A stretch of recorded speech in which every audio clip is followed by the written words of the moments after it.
The whole Liam Kumar Day effect, not really happened. Nigel couldn't make it. Yeah. I rang up Mendenhall, he said he could make Don't dig this hole. Phil, credit to the guy, he always manages to do well what he has, but he is a shocking person on that. You guys got a trophy? No. It was pre-event. My life from Rashad Mendenhall. Right, you go. Cancel. I'm a tag, Jack. I'm a fucking tag. Hello and welcome to another episode of the LOC Report. We had first bye week, but what about second bye week? Well, we've had that too, as the NFL should, because they have an extra game. Those players need rest. How are you doing, Chris? Absolutely. How are you feeling coming off another rest week? I mean, you know, I'm feeling extremely rested. I mean, as you can probably tell, that we're actually not working this week. So, you know, we feel as though we're full-time podcasters, which is something that, you know, everyone can aspire to. But yes, that'd be the life. That would be the life. However, yes, all good here. So Good. yeah, I'm ready to you know, talk some more about the last couple of weeks. Yeah, for sure. And the next week coming. We've got a lot going on. Oh, we do. Yeah, well, we're now crossed the midway point of the regular season. As Tom mentioned in his Power Rankings article, it's sort of ambiguous where the middle of the season is. Yeah. Now that it's 17 weeks long, technically, I guess in the middle of week 8, technically. That goes right over the hump. Yeah. So, but in terms of regular season, we're over halfway. Well, yeah, we're halfway there now and heading into the second half, which is obviously the business end of the regular part of the season, at least. So yeah, lots to cover. Like you said, we'll go back and touch on the week 6 games from the recaps that we missed. We'll recap probably week 7, preview week 8, and do our normal ramblings and stuff along the way as well. Well, yeah, without further ado then, let's get to some league news.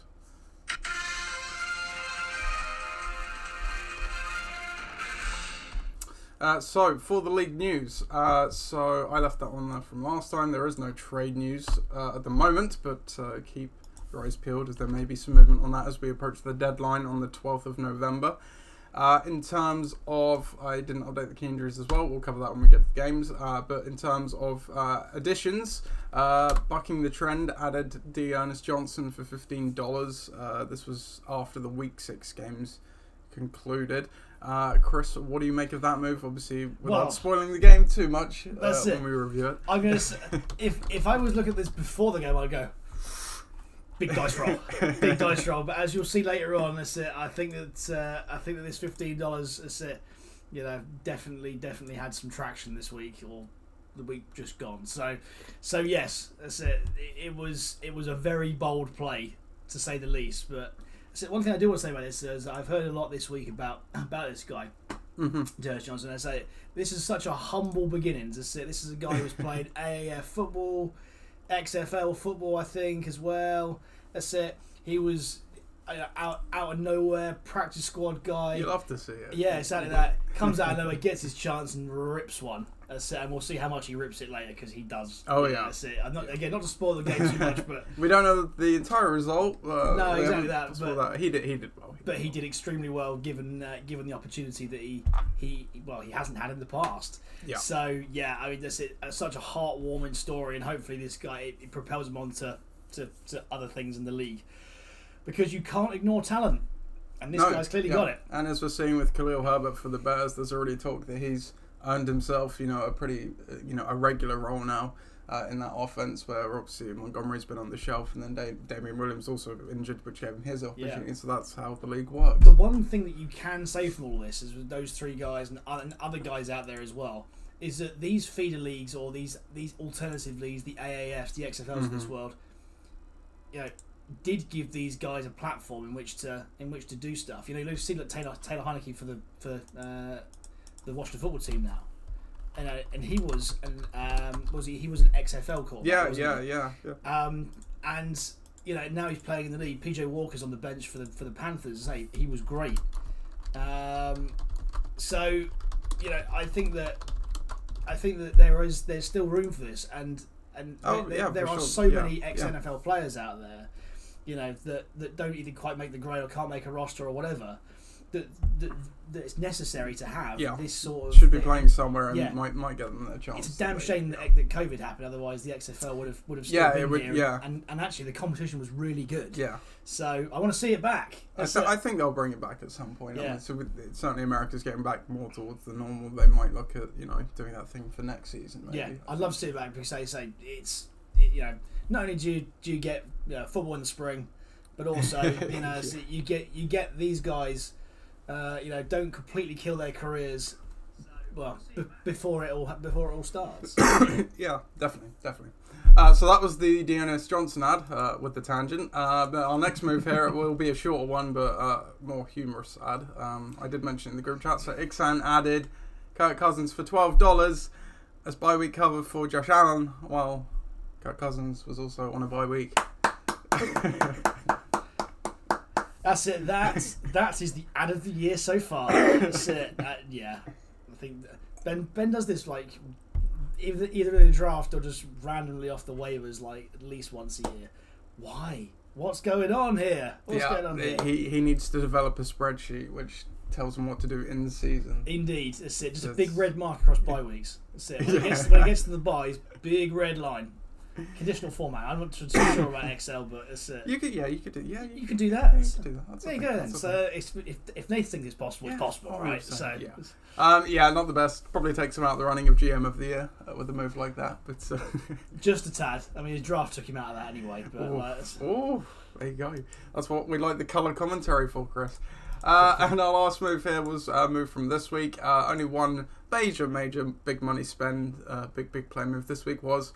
Ross's team splashing out for Kenneth Gainwell, $30. That might be the most Ross has spent in the last 2 years combined. Oh, at least. Yeah. At least. I mean, he, in the last 3. I mean, I think that there, he's definitely a locked in RB1 now. The Sanders going down. Yep. For however long. That might be. For what that's worth in the Eagles' offense, but it's going to be worth something. If it's worth a couple of goal lines, fair enough. I think the problem with the Eagles' offense was because Gainwell, I think, had a nice day on Sunday at least against the Raiders.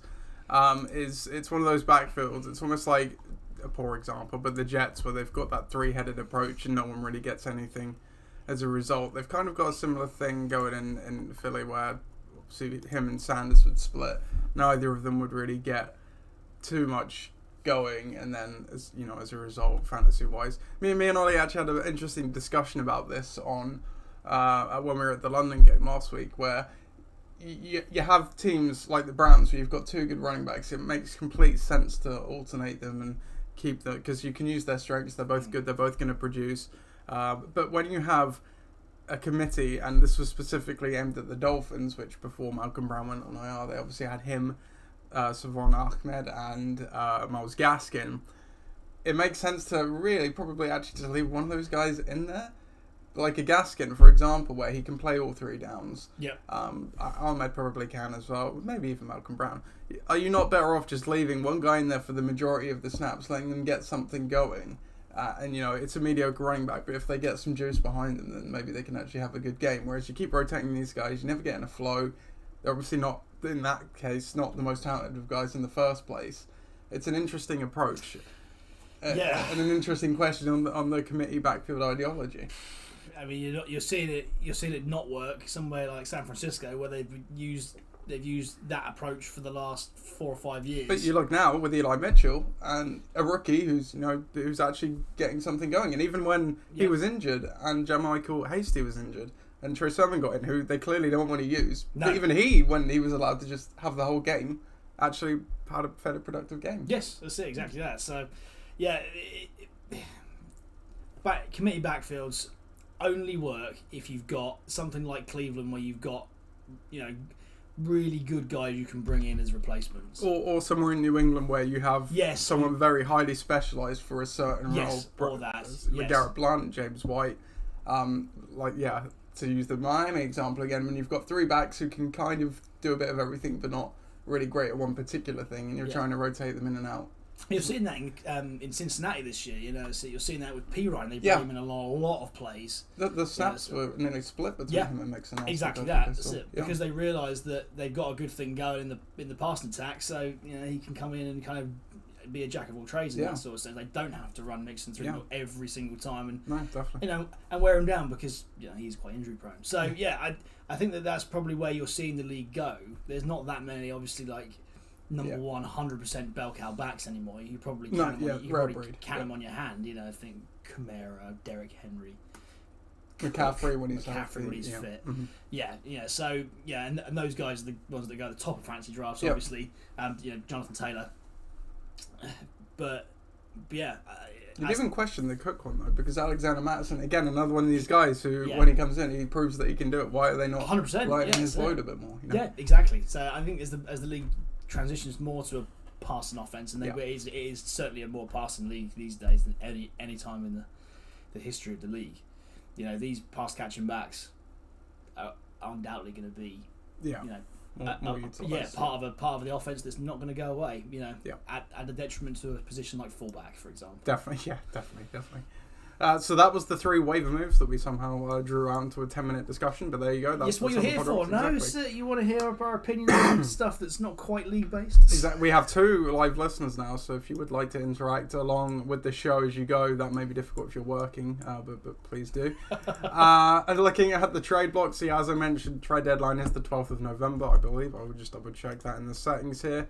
The league, as in NFL trade deadline, I believe is the 2nd of November. So yeah, ours is the 12th. However, there are 2 players on the trade block at the moment. You will have seen in the chat, Matthew Stafford, I guess, or Dak Prescott are available for trade from the Pedetnes at the moment. So reach out to them, to him, if you would like to acquire one of those quarterbacks. So we'll just go on to the Week 7 recap quickly. Again, we won't go into the nitty-gritty of each game. We'll just do a bit of a summary. So starting at the top, I think Gridiron Gang, Bedetnes, I can't remember if they were the marquee matchup that week. It was the London game though, so it had a lot going for it.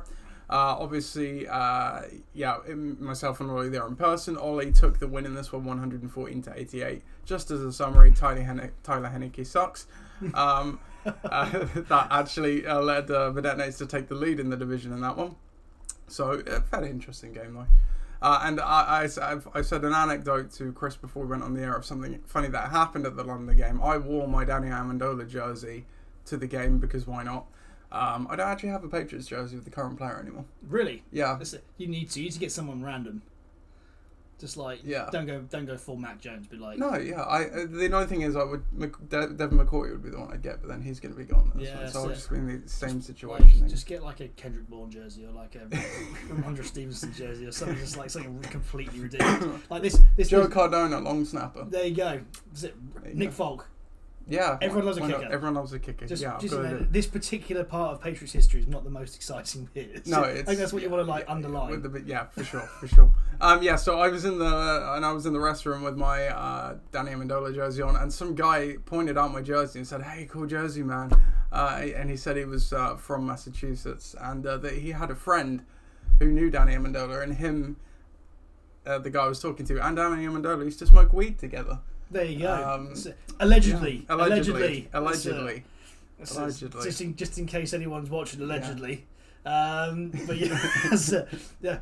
I just do it. I must admit though, if this is alleged to be true, then that's probably why Danny Amendola didn't turn up till January every year. So there you go. So just letting it all go by, like man. Enjoying the sights and the smells. Exactly, very much so.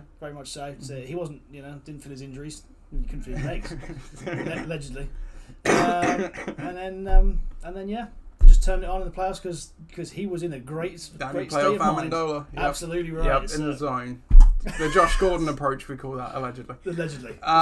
So the next game we have was Forgot to Make a Logo against Benecestes. Benecestes had that one.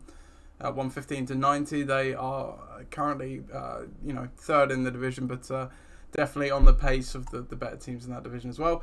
The Dream Team beat Badistan. Bit of a down week for the Dream Team. This was the marquee matchup as well. Was it? That was okay. Sucks. What a shame. Yeah, Pat had an opportunity to get a much-needed win and pull Dream Team back a bit, but it wasn't to be. Bucking the Trend beat Neapolitans. Obviously, Neapolitans coming off their first win the week before. Bucking the Trend took it though, 90-75. Then we had a really exciting couple of games at the bottom there. Forge Flyers against Thomas Tyrants, 138-105 in favour of Forge Flyers. Just trolling that division, quite frankly. And a good week for Tom, but yeah, just completely outscored as it was. And then in the same division, Ixan against UR Gold. Again, Ixan took that one 106-96. So that was the week 6 result. We obviously didn't have a marquee matchup because we didn't do the preview pod for week 7, but we can pick one now and review it from there. So we had Gridiron Gang against Padistan. So this is an out of division week. Ben Necessity's Bedednators, which is a rematch of Corona Bowl 1. Ixan against the Dream Team. Forgot to make a logo against UR Gold, which flies against Napolitans, and bucking the trend for Tom's Tyrants. Not really anything that was marquee matchup worthy. It wasn't really that. I think I would have probably gone for someone who hadn't been part of the marquee matchup this year, just to share it around a little bit. And we probably would have gone for, I think, Ben Necessity's Bedednators, because they haven't really been. Yep, let's start there then. You probably saw from the scores there, not every game was a classic there in that one, but we'll start with this one then. So, looking at Week 7's marquee matchup, Ben Necessities against Bedednators. Entering this game, Ben Necessities looking to keep up in their division at a 3-3 record. Meanwhile, Bedednators held a tepid grip on the division, leading up at 3-3 on points also. But as it would transpire, a fairly low scoring affair, one that Ben Necessities would win 85-76. They go ahead to 4-3. Meanwhile, Bedednators falls to 3-4. Looking down the lineups, we don't want the recap. Ben Necessities, Sam Darnold got them the princely sum of 2.44 points. But it didn't matter because they had Leonard Fournette with 15, DeAndre Swift with 20, Mike Evans got 3 touchdowns and 26 points, and that was enough to get them the win. On the other side of the ball, Bedednators, pretty much opposite story. Matthew Stafford had another great day with 33 points, but then only the kicker topped 10. Evan McPherson with 13 en route to that loss there. So, history of this matchup all the time. Ben Necessities are now 6-10 against Bedednators. The Bedednators possibly lose their grip on the division, depending on what happened elsewhere. Chris, bit of a low scorer, but Ben Necessities should have won this one fairly more comfortably. I totally agree. The 75 points or 76 points that Bedednators scored really flatters them. Just don't be mistaken here. Bedednators had no chance of winning this game, and Matt Stafford's made their score an awful lot better than it probably should have been. This could have been very easily without him in the low 60s, and that would have been a bit of an embarrassment, I would say. Yes, it's bye-week hell for Ollie as we see, on his bench there, but actually, you think about it, no one really on there is going to make that much of a difference. No, and bye-week hell was also the case for my dad's team. Yes, so really, it's a fair fight. Ollie could have perhaps won the game.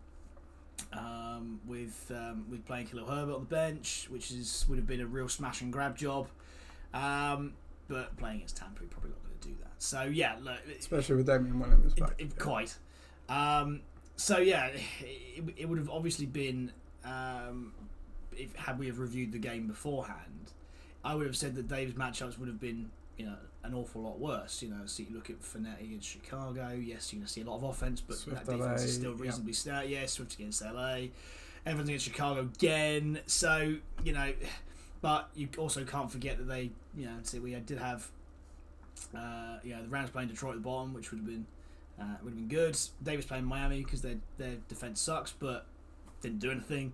And Darnold playing the Giants, which I would have initially said would have been pretty good day for him. I mean, he had the bad game the week previous, but he's back in that stadium, and he's gone back to Jetstar. Yeah. And he just doesn't. He remembers bad things. Whilst on the other side, just Stafford carrying that team, or whatever quarterback is carrying that team there. Not every week. It's not going to be that. So Jones is going to have better weeks. Bizarre against that Washington defense. Indeed, there was a lot of Aaron Rodgers just flinging it around, and I can understand that. Because they really are bad, unless they shouldn't be that bad. It's a Ron Rivera defense. He shouldn't be that bad. They've got Chase Young, Montez Sweat. What's going on? Indeed, there? It's odd. And Calvin Ridley's finally come out of the traps. Yes, he scored a touchdown, but not a great deal else on yardage there, especially against Miami's pretty porous defense. So yeah, it's just a very disappointing week for Ollie there. Not an unbelievable amount he can do with that team right now as well. He's just gonna have to hope and pray that one of those receivers, Aaron Jones and and Edmonds, Yeah. who did score 9 points this week, actually, quite nicely. All right, day. You know, scores a few touchdowns, but yeah, this team, it seems to me as though it's stalling at just the wrong time. Ollie did express some regret to me where he obviously went with the Ravens against Cincinnati. I believe he mentioned that was the highest ranked defense on Fantasy Pros of the available defenses, which I question as well because the Cincinnati offense has been good. They've not been generous to other defenses. Had he stuck with the Colts, which he had before against the Niners, he would have also won this game. Like you said before the show, defenses can make the difference Hugely. and unfortunately that was the case here. But it is what it is. So Ollie takes the L in this one. Pat says the implosion has begun about Pakistan. We'll get on to that, Pat, in good time, unfortunately. But for the next game, then, we had Ixan against the Dream Team. One of the league leaders, the Dream Team, coming in on a 5-1 record at a 4-game win streak, took on Ixan, who have been a bit middling so far. They were 3-3 entering this one, but they picked up another L to make it 3-4 after the fact, whereas the Dream Team continue their run, winning this one 121-92. Looking down the lineup, so Jalen Hurts came in and got 28 points there with Justin Herbert on a bye. Elsewhere, Terry McLaurin got 18. Jamar Chase continues his amazing run of 26 points. Corey Davis came in and got 11. Younghoe Koo got 12, and the Colts D got 15. So pretty good team effort there onward to that 121. On the other side for Ixan, Kirk Cousins obviously didn't make the start in the end, but Matt Ryan did, and he brought them 21 points. James Conner got 12. Josh Jacobs got 13. He did leave the game injured, but he at least put that up before he left. Damian Harris as well had a nice day with 23, but not much else to speak of there. Only getting into that 92. The history of this matchup all time, where are we at? Ixan are now 4-9 all time against the Dream Team. The Dream Team it is this year, isn't it? Very much so. It doesn't appear to be a problem that, arguably these two best players this year. Well, and 3 key players on the bench. And James Robinson, that's it. But particularly Herbert and Eckler aren't playing, and it doesn't matter. And that's the biggest compliment you can say to this team right now, because it is absolutely humming.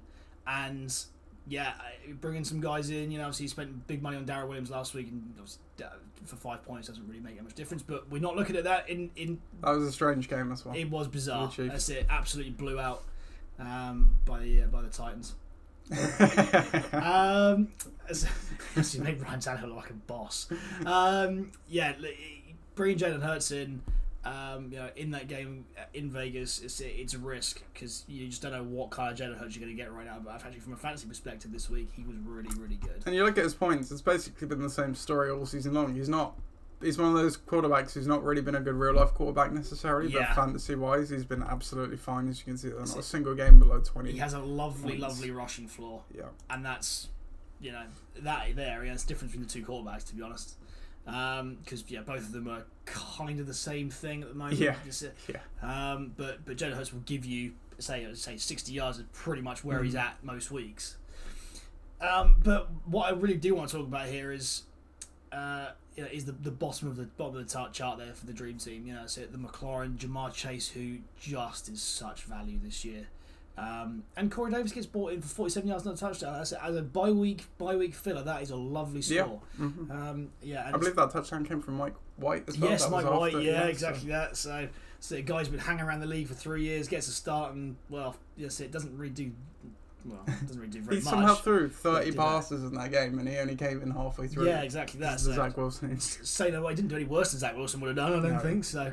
And as I consistently bang on about this and say we're talking about this before the pod. Yes, your kicker and your defense, particularly your defense, makes a massive difference week in, week out. And say 15 points for the Colts D, 12 points for Younghoe Koo, combined 27 points. If you put that together. If you think about your kicker and defense as important as your quarterback every week, because they are, in terms of point scoring, because the difference between your quarterbacks and your kicker and defense is each week is pretty much the same. It does get you across the line. It does get you across the line. But bringing back those 3 guys next week, and you haven't had the best of Tyreek Hill yet. You haven't had. Every single week of Justin Herbert being Justin Herbert. It is scary where this team can go. As I say, the last time we were on, I said that he'd score 150 points, and he did. that score of 121 points is a par score for that team. Yeah. Because no matter where it is, the points are going to come from. For Ben, 92 points. He's really eking it out of that team right now. It's probably a good thing that Marvin Jones had a bye week because it means he had to drop him. Those 3 running backs are going to get you touchdowns because they're all goal line hogs every week. Damien Harris seems to be a really nice addition. Yes, they're playing the Jets, and that won't happen every week. But he does seem to be, scoring a touchdown every week. The Patriots want to run the ball. They want to be, they want to be using him. We mustn't forget that Chubb's still on the bench, still waiting to come back in. Yep. He's picked up Gaskin, thankfully, as it seems to be. And now Malcolm Brown's on IR. Yeah, that's so great that's really nice. And say with Josh Jacobs going down this week, it's nice filler. So I think Ben's going to be there or thereabouts, in and around that 90 points, maybe with a bit higher. And he's finally sorted his QB problem out, which is good to see. Finally done that. Yeah. Our next game then was Forgot to Make a Logo against UR Gold. Oh dear. Forgot to Make a Logo took on UR Gold, excuse me, this week or last week. Entering this one, Forgot to Make a Logo was 3-3. UR Gold 2-4. So both teams trying to look to keep up in the division, get something going. Both are coming in off of a loss, but I mean, I'm not sure you can call it a win. But Ross came out with the highest amount of points, 71 to 61. Looking down, we won't spend too much time here, but Mahomes' implosion obviously made it closer than it probably should have been. He only got 8 points after all. Devontae Adams got 14 though. Kyle Pitts got 16. He's finally come good. Randy Bullock got 11, and we'll come back to the 0 there in a second. UR Gold, they roll with Justin Fields as Baker Mayfield obviously missed the game with his shoulder injury. He only got 1 point against that Tampa defense. Elsewhere, Christian Kirk got 11. Mike Gesicki got 15. And Nick Folk got 13, but that was it en route to that 61. And I'm going to go back to that Sterling Shepard 0 because not only did Ross win carrying an inactive player, he did so by not playing Allen Robinson against the Bears fan who also got 2 points. So I feel that's just rubbing salt into the wound slightly there. So Ross takes the win, 4-3 now. UR Gold falls to 2-5 in the history of this matchup all time. Ross's team are now 5-3 against UR Gold. A very puzzling decision to play Justin Fields against Tampa Bay has cost Ollie Yarder this game. I think that if he put literally not anybody else, we can go to the. But let's see who he could have put in to play because he doesn't take a complete fantasy genius. Carson Wentz still on the bench. That's still in the waivers. That's crazy. That would have brought the W. In fact, any one of those, Matt Ryan was on Ross's team at the time. If he'd have kept Jameis, let's see what did Jameis do on the day. He didn't do a great deal. 19, yeah, and again that would have been enough for the win, given it was only a point. Exactly that. Even Case Keenum. If you wanted to go with the Browns QB again, I believe even Geno Smith would have gotten the win. So it is extremely puzzling to me why you would play him in that offense right now against that defense away from home. Bizarre. We've seen this with teams previously. Ben's comes to mind in the year where he made the Corona Bowl. Was that Corona Bowl 10 against you? Yeah. Where all season long he was obviously riding Derrick Henry and Dalvin Cook, but he just never got the quarterback position fully sorted. And obviously UR Gold have more problems that extend wider than the quarterback. He's playing Mike Gesicki and Michael Carter, for instance. But as you say, getting that quarterback position sorted, and this isn't a new problem for. And you've said in previous episodes, why is he still rolling with Baker Mayfield? Exactly that. Baker Mayfield, he doesn't, whether it be fantasy or whether it be in real life, sucks. It's it. He is average as average, and it only proved to me in last week's game that you don't have to be an unbelievable quarterback to play in that system. No, and you look at my team. I only in the last week picked up both Carr and Cousins. Cousins was on a bye last week. Carr obviously picked up in the waivers, but it's not like these guys haven't been out there to just get on your roster and use. No, exactly that. That's it. Particularly a rookie like Justin Fields, who hasn't, to me, shown anything in the 3 or 4 games that he's played so far that would tell me that I'm going to start on my fantasy team this week. And take him out of the equation. You just look at the Bears' offense in general, even when they were Andy Dalton or whatever. What about our offense makes you think anything good is going to happen? Exactly that. It's limp. Aside from that, the skill positions aren't the worst that we've seen. So I like the fact. No. I mean, he did well to piece together what he did. Exactly that. That's right. But it could have been an 80-point week where we're going fair play. Look, he's done the right stuff. You're right. From the other side, from the other perspective, the Mahomes thing, getting absolutely beaten down in Tennessee has made this much closer. You expect that to be, closer to 20 points. against that defense, who up to this point have been pretty tepid, and turned up on the day. But again, the skill positions on that side are pretty good. He brought Carl Pitts in, who he benched him for the first 3 weeks of the year, and then he came to London, and now he's amazing. Yeah, and so he's exactly what we expected him to be. So Goddard will get more now that Zach Ertz has gone. Henderson's been pretty good all year, not unbelievable on the day, but there was a lot of pass there. Why wouldn't you against Detroit? It's to me, Ross's team is one of those that he needs a quarterback to be able to piece it together, to be able to get into the 90s, to be able to compete. So bench wise, not a lot there. So you need that, but UR Gold missed an open goal this week. An open goal to be able to beat a team like this. Yes, he probably didn't think that he could, but at the same time, put yourself in the best position and drop Justin Fields. Also, let's not ignore that he played the Bears against Tampa Bay as well, which went as well as you. That's crazy. Predicted. And yes, he's had a load of people on a bye. A lot of players on a bye and probably thought, I'm never going to win this game. But this is the difference. This is what we talk about with having a good season. About it. It's those 1 or 2 decisions that get you all win in a week where you otherwise wouldn't have done. You can look to my team so far, seeing at 4-3. I plug and played. Who was it? Tyler Boyd and Alexander Mattison. Both were absolutely critical to get me the wins. I got 2 of the wins I got. It's those kind of moves that make or break a season. Yeah, exactly. You can't just where you actually have control over that situation. Quite. You can't, and I think this is a bit of an element of this, is that you can't just give up in a week because you've got your 4 best players on a bye, and you've gone, oh no, crazy stuff can happen, and that's what's happened this week. Crazy stuff can happen, and you've put yourself in the worst position to not only try and win the game, but also to score points, because this year points do matter. You know what I mean? Yes, regardless of what happens, you never know what might happen later on in the year. Yeah, indeed. Our next game then, Forge Flies against Neapolitans. Another league-leading team in Forge Flies entering this one at 5-1, take on the Neapolitans, who recently got their first win in the LOC. They were at 1-5 entering this one, but they extended that to 1-6 as Forge Flies continued their win streak, 6 in a row now after for losing the first week. 134 to 88. Looking down the lineup, Aaron Rodgers did Aaron Rodgers things. He got 31 points.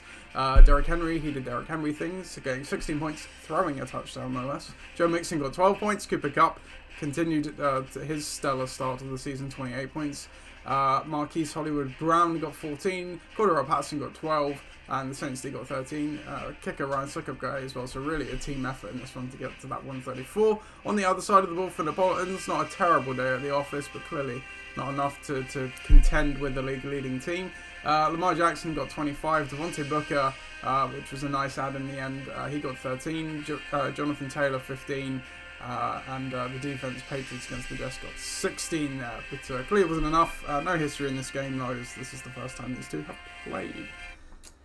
I didn't think actually the Neapolitans had a bad week here. Yes, they're missing a couple of players. I think that they're obviously 2 skill positions light, and they've got a really difficult decision to make at quarterback as well, because going forward, Burrow looks like he's in fantastic form with fantastic young receivers, whilst Lamar is kind of carrying that team right now. He's almost a slightly better version of Jalen Hurts, which seems close to say about Lamar Jackson, but where they don't have that run game to rely on, and it's kind of what we've seen really in every year since his MVP year, where the passing still it's there, but more out of necessity this year. Yeah, no doubt. But it doesn't mean that it's they're necessarily having a good offense as a result. No, that's right. And I think that Baltimore without Lamar would be a really scary prospect offensively. 100%. They would be absolutely in the doldrums. Yeah, not to, I mean, you compare Lamar Jackson and Jalen Hurts purely. Lamar Jackson is obviously a phenomenal quarterback, but just the situation that's exactly where they find themselves in. So is Lamar a really good trade bait right now? Like for a team with Neapolitans who need some skill positions, I think that definitely. Do I think that he could roll with Joe Burrow for the rest of the year and still have a decent year? Definitely, because Joe Burrow looks like he's in, the form of his life. That knee doesn't appear to be an issue for him. So, if there's going to be something that I would say right now is that, that you need a flex position, you need a wide receiver to be able to solve a few problems. Let's get one of them out on the trade block. let's do it, because somebody out there is gonna want to call back. He's fielded calls. I won't reveal details. That's fair. He's fielded calls. That's fair. So that's it. So let's see it happen. I want to see a trade from this team, because otherwise, this is kind of the highest they're going to see. From my team, really impressed. Not gonna lie. That's it. There's a quarterback there's two quarterbacks on that team this week. If you count Derrick Henry's passing TD, everyone scored a TD. Super excited about where it's going. Not in my wildest dreams, I think I'd get more than 100 points in how many games it is now. I think it's 5 of the last 6. And those receivers, Cup and Brown. I'm going through the bye weeks coming up, but I didn't expect anything like the production that I've seen from those guys when they got drafted. But going hugely in the right direction, and looking forward to the next few weeks, which should be a little bit more tricky, because got to dust off that Rolodex of players. Exactly. Yeah. So just nice challenge to have. Yeah. Our next game then, bucking the trend against Tom's Tyrants. Bucking the trend took on Tom's Tyrants again, 2 teams in sort of a similar-ish position. The difference being Tom's Tyrants are 2-4, coming off of a 2-game loss. Two losses, sorry. Meanwhile, bucking the trend, they were tied for the division lead, but third based on points at 3-3. They were coming off of 2 wins to start to bring it back. They extended that to 3 with an impressive outing. 129 to an unfortunate 69 for Tom's Tyrants, which drops them to 2-5. Moving bucking the trend to 4-3. Looking down the lineups, Tua makes another start for bucking the trend, and he's paid off the faith that he's had in him with 35 points there. Dearness Johnson, as we mentioned on the waiver ad section, he got 23 points in that Thursday night game. DK Metcalf got 16, basically all on one catch, and Alvin Kamara got 24, and the Packers D got 14. So a nice team effort to get to that 1-2-9. On the other side of the ball for Tom's Tyrants, Kyler Murray had a typical day for him, 27 points. Deebo Samuel got 14, but then no one else really stepped up, no other position scoring over 7 points there en route to that loss. The history of this matchup all time, let's see, Tom's Tyrants here are 1-2 now all time against bucking the trend. For Mike, he'll be thoroughly impressed with this. So you're right. He likes Tua, and he plays Tua, and it was very easy not to play Tua this week. But definitely rewarded on that. He will have weeks like this. Tua's obviously a decent QB. He's not, he's no slouch. I know they want to trade him. He's a matchup guy. But certainly and the matchup was right. Yes, exactly that. The weapons that are around him are decent. It's just the defense is letting him down in that. And there are some brainless throws, but let's be honest, 4 TDs on the day and you still lose. That sucks for a QB. But we do want to talk about what I think is the story of the week. Yes, Dearness Johnson coming in, scoring 23 points. This is such a gamble. In the end, it doesn't matter if the gamble pays off or not, because he still wins the game if he sits. But he doesn't know that at the beginning of the week. 23 points from a guy who you'd never really heard of before this week. Just keeping the faith that system works, and it did. And when you've got a guy like Alvin Kamara in your team, he's going to put up big points, and especially at the moment where they've got offensive struggles, they're going to go through him a lot. So, in a quite a gritty low scorer to come out with 24 points. 24 points, on the day where your team only scores 1 touchdown. Yeah, exactly that. But we were coming back to the defense and kicker thing again. I want to talk about this. I know the Panthers have been really good on defense up to a point this year, but this is where it's sort of like the hype train sort of ran off the rails. Tom scored 8 points combined from his kicker and defense. Mike scored 21. He's got the Bucks there against Chicago as well. A very perplexing choice for me. Exactly that. It's bizarre. Yes, they're playing away. Yes, they're playing against Daniel Jones, but Chicago have really been bad this year. That's it. And, you don't hold 2 defenses to do that. So, for Tom, I like to say it is disappointing week because he scored less than 70 points. He's also, again, been carried by his QB. The problems that he has, they've existed for some time now.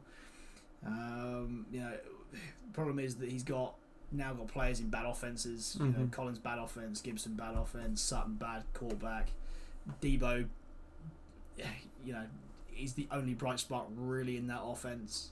Did have a couple of players on bye. He had a couple of players on bye, but you know, really only Keenan Allen's coming in and doing anything. Oh, hold on, Najee Harris. And Najee Harris. All right. Again, bad offense though. Yeah. A lot was going through him. So you know, but does that get him to 128 points? No. Does it get him to 100? Maybe, but I'm not sure. I think this team's got some really big issues going forward, and yeah, it's going to be a bit of a tough slog if he can't pull off some sort of miracle trade, which I don't think he can because he can't afford to lose Kyler Murray. It's quite a brutal. Brutal new world for the LOC where we have this 5th playoff spot for the highest scoring team, because now, you know, if he had a bad team previously, and in this case obviously Tom got scored on, so like you say, even if he gets his team to 100 points there, it doesn't make a difference.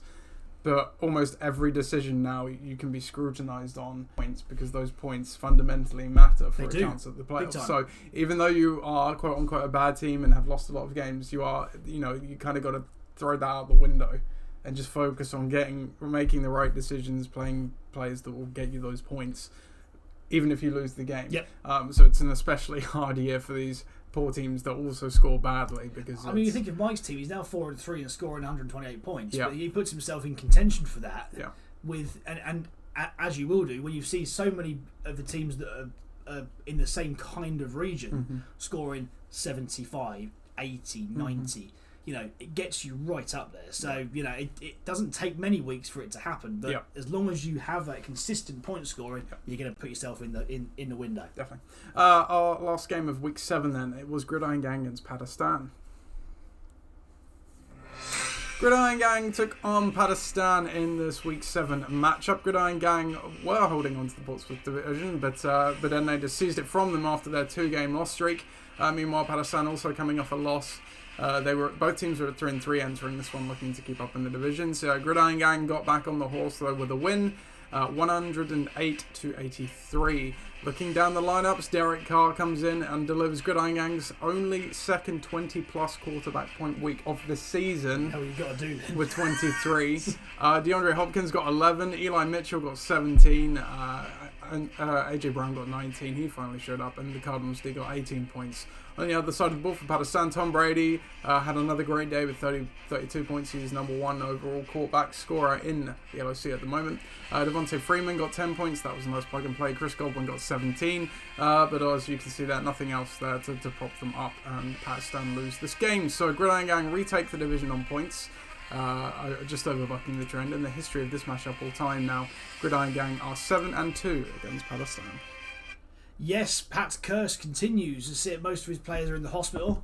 Yeah, you look down here, it reads so McCaffrey on IR, obviously Justin Jefferson on bye, Montgomery on IR, Kareem Hunt on IR, and then Latavius Murray, who were obviously spelled with Devonta Freeman. Yes, and again, it's going from a position where he's got some extremely good players, massive talents, to playing Devonta Freeman, Chuba Hubbard at running back is a bit sad.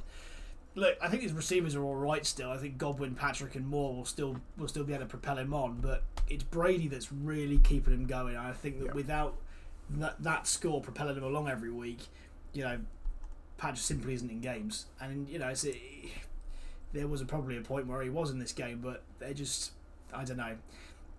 He says the implosion's happening. It kind of is. Until those guys are off IR, those really big hitters are off IR. There's absolutely no way that he's going to be able to get to the heights that we saw earlier on in the year. From your team, yes, you've sorted your QB problem finally. I think rolling with Derek for the rest of the year wouldn't necessarily be a bad thing. I'm alternating between Cousins and Carr, barring a trade. I'm Cousins and Carr all season now. Yeah, because he looks great. I mean, you know, the Raiders look like they've just had the weight lifted off of them from all this shit with John Gruden. Yeah, Carr had a ridiculous day. Like, he had one incompletion, which was the interception that was deflected off of Jalen Richard's hand for a large stretch of this game. I'm pretty sure he only finished the game with 3 or 4 incompletions. Yeah. Including that pick. Crazy. That's it, absolutely. And so they look better than they have done for as long as I've been watching football with the Raiders. So it's that move to LA, move to Las Vegas. You know, the fact that he's now, say, the shackles are off. He's put the team on his shoulders, I think that you're in for a good year with Derek now. So anyone who didn't pick him up, he needed a quarterback before this point. Yeah. Shame on you, because the signs were there. He's having a great year. And the supporting cast again, good. You see Hopkins, you know what he's going to get from him every week. You know he's going to get thrown, so you know he's going to score a touchdown. Eli Mitchell, seems to be approaching the number one back in that committee. Robert Woods, he's not sexy. You know what you're going to get from him. Yeah. He's in a great offense, decent yardage. He's not Cooper Kupp, but he is going to get you some solid points. AJ Brown has finally woken up. At last. It seems it seems to be past those injuries. It seems as though that Tennessee have got their offense firing at last. They've got their defense sorted on this particular occasion, which is nice because KC, they're no slouches, right? That's it. Oh yeah. So, and they've had the better of the times in the last few years, sitting in playoffs and whatnot. So it's nice to see that. And it's obviously the number one receiver. Forget Julio, forget anybody else in that offense. It's AJ Brown. That target share the is guy. maintained. Yeah, exactly that. Shame about Lockett. He's not the same without Russell, and Russell will be back soonish, though. But he will. Yeah. And I had Elliott on a bye this week as well. Exactly that. So. And Antonio Brown is injured. I was going to play. Was going to do him. So that's it. So and I like that. And again, a very high kicker and defense score. Once more, good, really, really good matchup there for both of them. And again, that's the difference here, right? It's a big difference. You see 27 against 9. 27 against 9. That's it. 18 points gets you to 100. So it's massive, and I'm going to keep banging on about it until people start listening to me.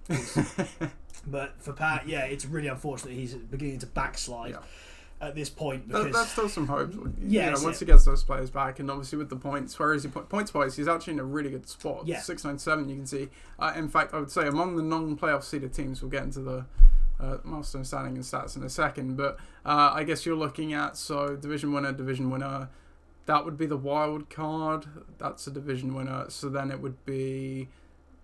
Is it 3-1? I think Pat is currently the leader in the clubhouse for the 5th spot of highest points. He just can't afford to backslide enough that he's scoring 80s and 90s. as you mentioned, Brady's obviously bailing him out, which is the difference we've seen between him and a team like myself, even where I've had this quarterback problems. You can see mine's still 660 despite, as I mentioned, the quarterback problems, and then you are gold down at 560 there. You would expect a bit of an injection of points at the end of the year as well, even if he is completely away from it. As long as you can keep yourself hanging in there, 20 points away from 30 points away from your next person, then it's all good. So Pat has commented on, is there any chance I can use all 3 of the IR spots? Can we just pretend they have COVID? That's it. No, that's it.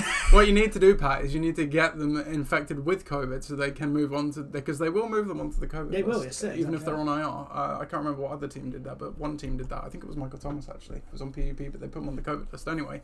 So you can do that. So, Pat, just get them infected with COVID. Send them an email right now. Yeah. So we'll go to the milestone standing and stats then. So looking at the divisions firstly.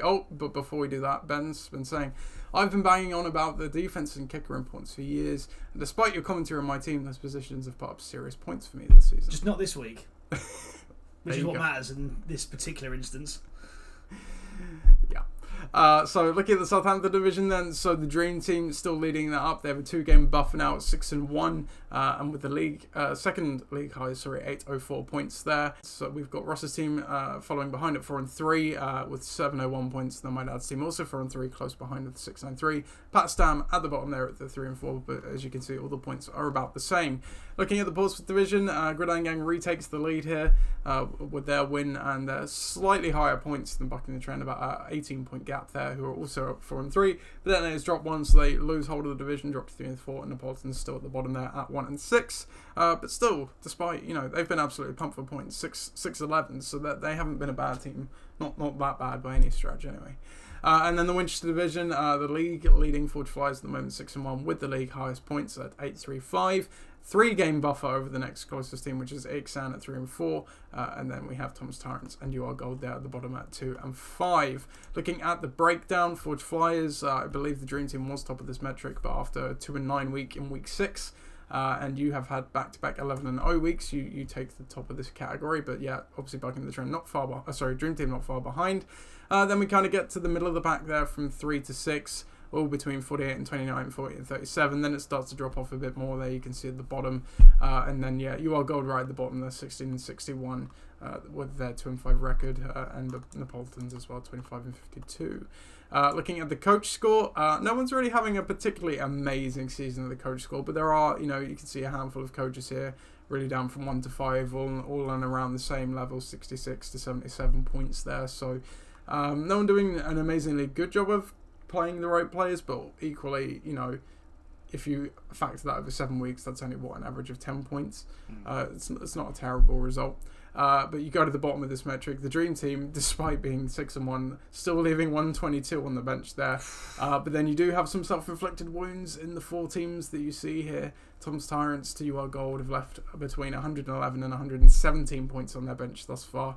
As we were saying, with the points forward and where these teams have picked up losses and in some cases been pumped for points, those points forward matter, and they could rue leaving some of those on the bench as we get towards the end of the season. Looking at the true score, pretty much as you would expect it. Well, actually, no, I wouldn't say so. Forward Fly is decidedly and fairly on the top. But then you have, 3 so you have the Wildcard team and Ross's team at second there. You have Pat, which we saw 3 and 4 in the third in this metric. So the true score really does seem to suggest that Pakistan are better than what the season results show so far. Ben Necessities as well, they're in 4th. Surprising to see a 6-1 team in 5th in the Dream Team there, but we know they're good. They're my team in 6th, and as you go down the bottom, that is much more what you would expect to see.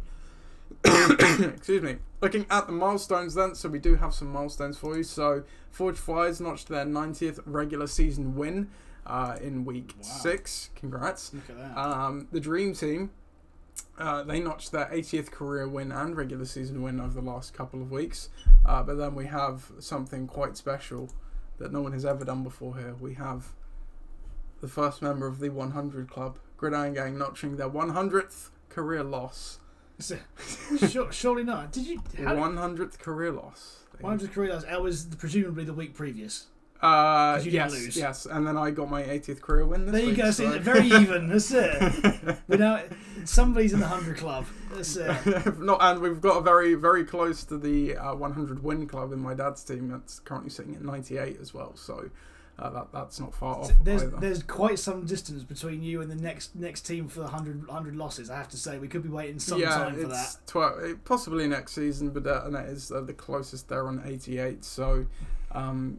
maybe at some point next season, if back end of last season, you would say. Yeah. It's 3 on 95 though. This is the chasing pack. Oh behind. yeah, definitely. It depends how the rest of the year goes. We could see somebody. Well, I think Dave's probably odds-on favourite to break 100 this year because his team's already. Only needs 2 wins. He needs 2 wins. So across the last 7 games. Hope it happens. Yeah. And Pakistan notched their 50th regular season loss as well. So that is the milestone standing and stats. We will dip into the power rankings now. We obviously only have last week's article. Let me just bring it over here, but we'll just do a quick rundown and ask Chris what he makes of it. So we've got Neapolitans at the bottom in 12th, UR Gold in 11th, bucking the trend in 10th, who will probably be moving up after their 3-game win streak now. But Detonators, they're in 9th, Tom's Tyrants in 8th, Gridiron Gang, they're in 7th, Ixan in 5th, Ixan 6th, Pakistan at 5th, Ross's team at 4, Ben Assist is 3, Forge Flyers 2 in the Dream Team 1. What do you make of last week's edition of the Power Rankings, Chris? I think, bear in mind that the midfield in the league right now is so close. You can kind of understand why it's a difficult one to really gauge. I think if we've just seen from the stats, is that that's pretty much right. Yeah. I do think that the obviously bucking the trend is a little bit obviously out of the out of sync with that, but you can understand why you're into Sunday. That maybe makes sense. We should see him improve a little bit this week. But I think the bottom 2 are right, the top 2 are right. Maybe even the top 3 are right. But getting that midfield sorted is going to be the challenging thing. I think that if you really to nitpick, perhaps you're going to trend Ross and Pat's team down a little bit, bearing in mind that one of them has got no depth and one of them is really banged up, and possibly trend yourself and Ben up after the weeks you've had. We mustn't forget Ben did score in the 90s, whilst there are a lot of teams that didn't do that this week. It's there won't be a great deal of movement either end, shall we say? Sure, yeah, no, absolutely. Ben says back to your comment about not scoring Home the defense and kicker this week. He said, how can I help that? Haha. I guess I'll drop Tucker, eh? You have this week. He's on a bye, so we shall see how that goes. That's it. I mean, look, let's be honest. That's it. Yeah, Justin Tucker's a really, really decent kicker, but it's at the same time as that, is he head and shoulders above everybody else? I mean, not really. Mm-hmm. So yeah, I think that I think they said the kicker in D are big, and he just got outscored by a better kicker in D in that particular week. The problems that exist with Ben's team aren't in the kicker in D; they are with his receivers. Very true. Yeah, very true. We'll mosey on over to debate corner now. John's been stuck in that cupboard for a couple of weeks. John. Order.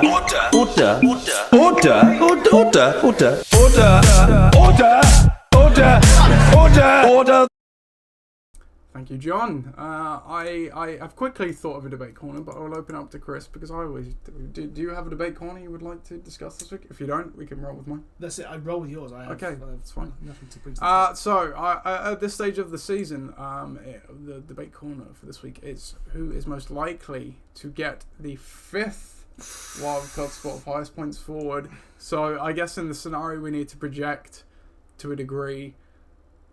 Let's just say yours and dream, you and the dream team probably made playoffs via division win. Obviously, my division is open, so that's still part of this debate. So you could say excluding those two teams, who would then be most likely to get to get the 5th wildcard spot. Ben's ears are bleeding. John Burkhouse, so beautiful, it's worth it. That's it. Yeah, exactly. Sorry for all headphone users out there. So, right, who do I think now? I think that the pure wild card is probably going to go to your dad because he's going to be there or thereabouts throughout the course of the year. His team is really solid, it's consistent, we know what you're going to get from it. Do I think that's going to be the same for Ross's team? No. Do I think that's going to be the same for your team? Increasingly so. Mike's team, definitely not, and Pat's team, definitely not at this point. Ben's also in there with a 20 point or so difference between him and Pat Stan, with 2 at this point worst teams in the division. So I think if we consider that there's probably 4 teams in there that should get there. So in those 4 teams are, or we fight out amongst Gridiron Gang, Buck in the Trend, Pat Stan, and Ixan. Here's what's going to hinder each one. Ben needs to sort his receivers and his quarterback out. He sorted his quarterback out. If he can stream the right one each week, then great. If he can somehow cobble together 2 receivers each week that score reasonable points, then he's going to be able to make it count. Especially as he should be getting a couple of wins from the division. Pat Stan needs to get fit. Once he gets fit, there'll be an injection of points at the end of the year. Yep. I think that those players that he brings back in, provided that they're fit, healthy, and play, should get him there. Buck in the Trend. Sit really in and out. Sit yes, they're 4-3. Yes, sit they're going to compete in their division.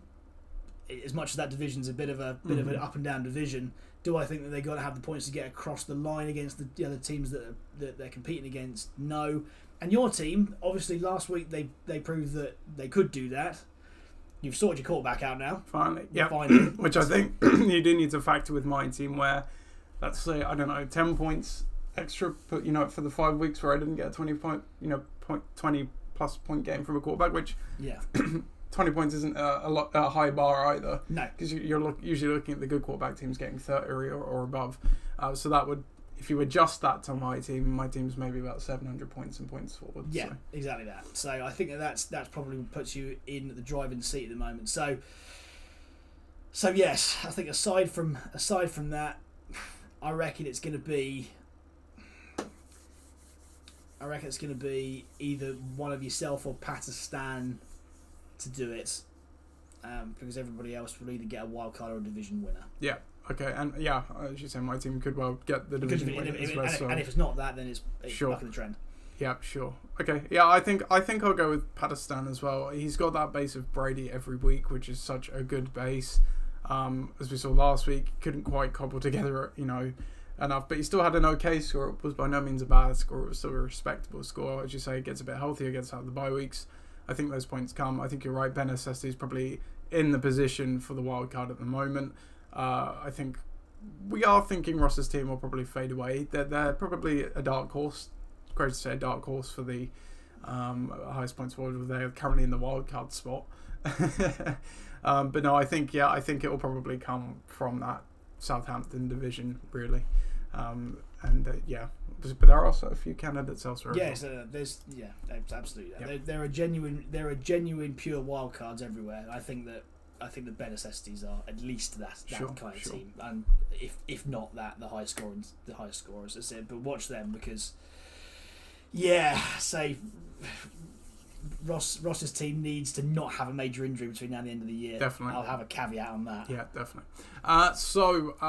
You'll be pleased to hear, Ben, I have adjusted the desktop audio slightly, so hopefully your ears will not bleed again. But we are now going to move on to the last segment of the show, the Week 8 previews. We go back into the divisions this week, and obviously some interesting things going on here with the Southampton and the Winchester division, where really teams will be looking to pull the winners back. Meanwhile, other teams will be looking to keep up. And then the Portsmouth division, which is still wide open as well. So we've got these games on the docket. Gridiron Gang against Bucking the Trend, which is effectively a game to lead the division by a win. We have Patterson against Bare Necessities, which is very much a game to keep up. We have Forgot to Make a Logo against the Dream Team, which again is a case of does Viv extend his lead or at least maintain, or does Ross make it interesting? But Ednators against Neapolitans, again, but Ednators looking to keep up in the division. Meanwhile, Neapolitans, despite their 1-6 start, they're only 3 games back, and if they win, it will still be 3 games back, but that's not an incredible mountain to climb. We have Forge Flyers against UR Gold, so again, that's going to be a case of UR Gold looking to save their season. Meanwhile, Forge Flyers looking to keep that buffer, and then Ixon against Tom's Tyrants, 2 teams looking to keep up in the division as well. Where are we going for marquee matchup this week? Well, that's it. Yeah, there's nothing that would historically be something that you would put on the marquee matchup. Yeah. I think because of the points difference that we've seen, we got one team going backwards, we've got one team going forwards. I'd like it to be Pakistan and Bare Necessities. Okay, here we go then. Your marquee matchup for Week 8, Pakistan against Bare Necessities.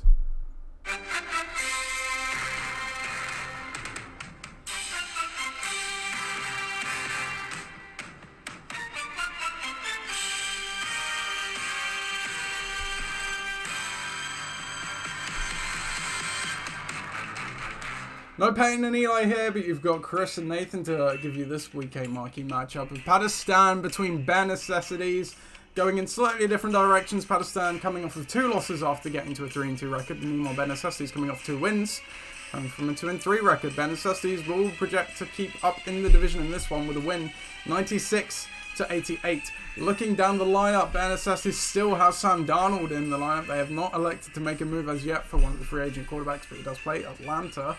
Elsewhere, just looking down, I don't believe the roster has changed. I don't think there's anyone on the bench they'll bring in either who's coming off a bye. So Bare Necessities going with the 21 personnel, 2 running backs and a tight end, 2 receivers.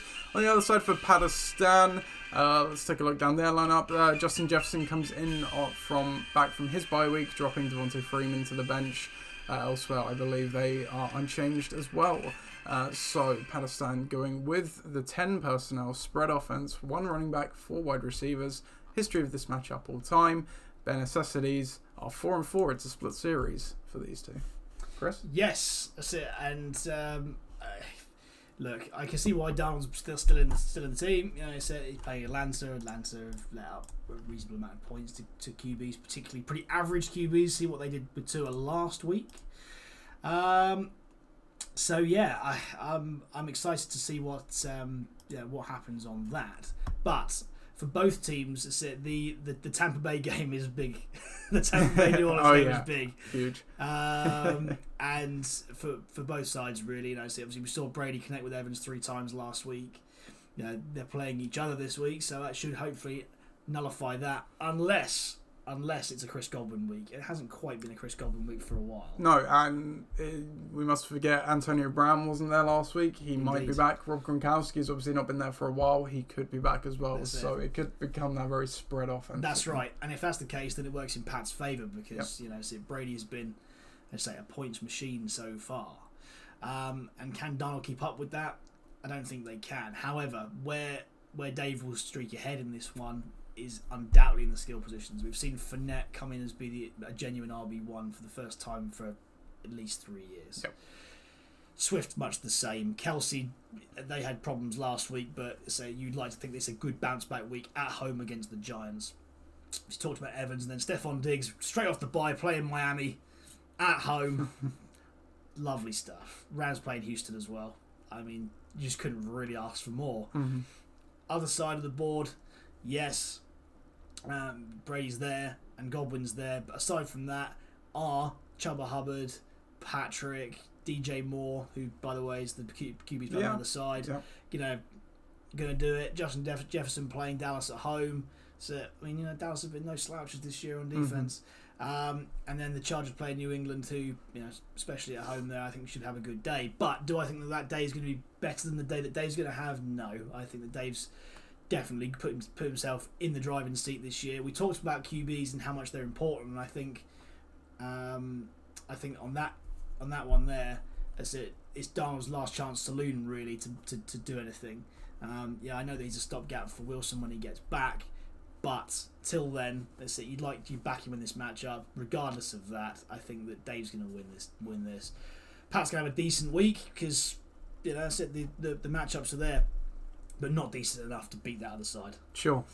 Yeah, there's definitely a lot of dynamics going on. You mentioned the Bucs New Orleans game, very much from the Bucs side being a key in this game with 4 players between the two teams. New Orleans last year we saw in Brady's the first year in the Bucs. New Orleans actually had the recipe to stop the Bucs offense until the playoff game. I wonder if they're able to replicate the same thing again. Are they able to stop the run game? Are they able to stifle Brady? Evans is probably going to have Marshawn Lattimore on him. He hates him. Yeah, and as we saw, other than one play, which there may have been an OPI with Metcalf last week, he would have pretty much erased him. So that opens it up for the other options, Godwin included, obviously. So that's one thing, interesting thing to monitor. You also have another receiver on Pat's side, Justin Jefferson, who is going to have Trayvon Diggs. You would figure following him all day. Now, Trayvon Diggs, I don't think he's in that kind of elite shutdown corner tier like a Marshawn Lattimore, but he's obviously been a very, very good cornerback. So interesting to see that side of it as well. And then, as you say, the Darnold to Moore connection is extremely linked. Darnold needs to have a good game for Moore to do well. Moore could do okay if Darnold does poorly, but so some very interesting things going on here. You mentioned about the supporting cast. Certainly the talent resides with Ben Estes. Patterson, talent-wise, is obviously looking at Justin Jefferson, Chris Godwin and DJ Moore. Chuba Hubbard and Patrick are the two wildcards there for them. Hubbard could do well against that Atlanta defense. Patrick, wouldn't surprise me to see Pat try and make some sort of move. He's picked up Marcus Valdes-Scantling, who is currently on IR, but does figure to, they're hoping he can play tomorrow night. I would imagine he would slide into the lineup, which I like because he'll be the top option against, the Arizona defense, who have been pretty good, but they're not one of the lockdown defenses, not secondary-wise. In terms of where this one will go, I think you're probably right. It will go with bare necessities. It'll be interesting to see if they stick with Darnold. Darnold could be the player that loses this game for them. But I think, at the moment, where both rosters are, you have a bit more confidence in them. Chargers against New England as well. I don't know if that's... I know New England hasn't been the best of offenses, but Mac Jones does seem to be getting better each week. Of the rookie quarterbacks, he obviously has performed the best. I think the Patriots offense has been quite banged up, certainly along the offensive line and other things, which has led to some of those really poor games from them as well. So... but I think, probably you would say bare necessities to get the win in this one and keep up in their division and the wildcard race as well. Our next game then, we're staying in the Southampton division. It is Forgot to Make a Logo against the Dream Team.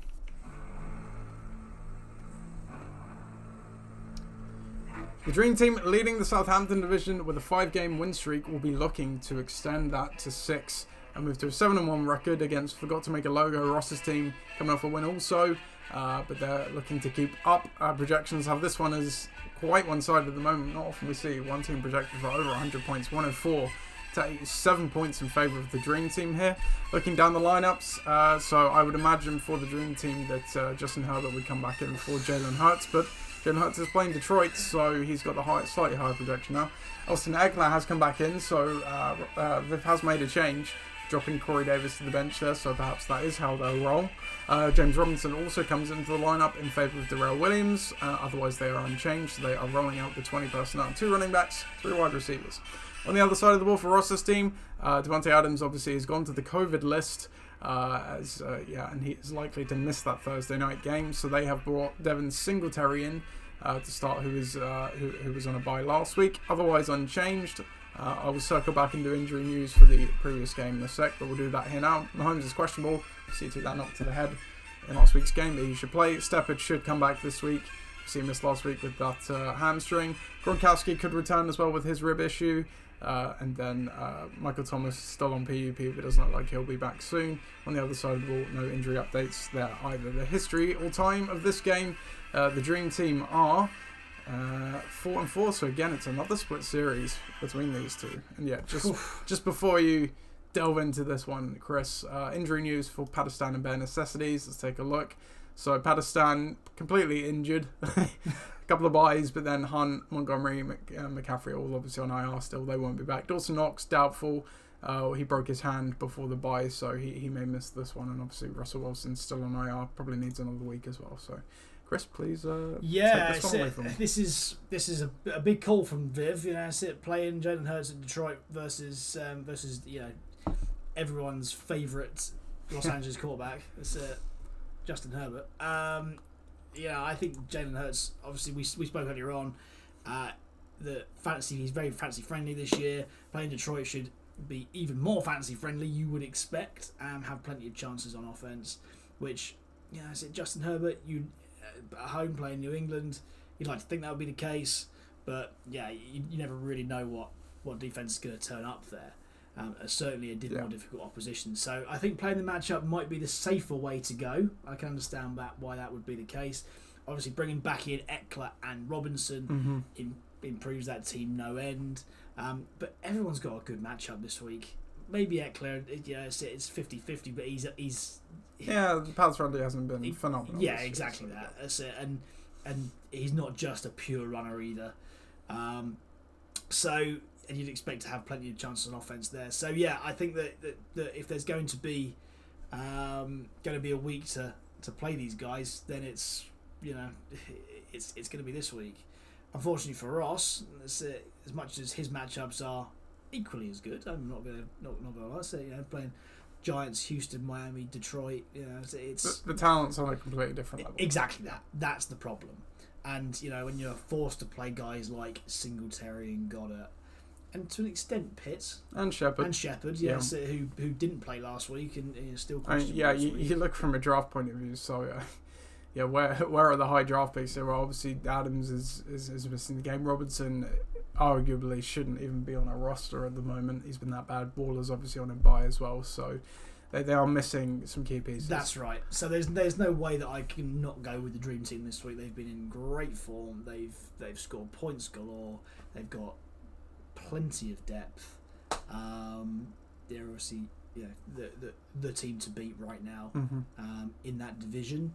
Ross, aside from Mahomes and Henderson, you're kind of, and the Bills D perhaps, you're on a hope and a prayer really that you can get up to the projected score. So Dream Team to win at a canter. Interesting. Ross obviously playing the Bills against the team he supports, Miami. You would think with Tua in there, he's been better. Okay, we've not, like you mentioned, we've not seen him against a good defense since he came back, but Bills do fairly good as well. Yep. I think for Ross's route to win this one solely rests on the arm of Patrick Mahomes. It is a bit of a get-right spot for them. They've obviously not been themselves this year. Mahomes has been trying to play hero ball instead of taking what the defense is giving him, which is obviously he's very capable of, but the deficiencies around him on that team are leading him to play that way. We've seen it before with Aaron Rodgers, similar scenario. You can't not go with the Dream Team.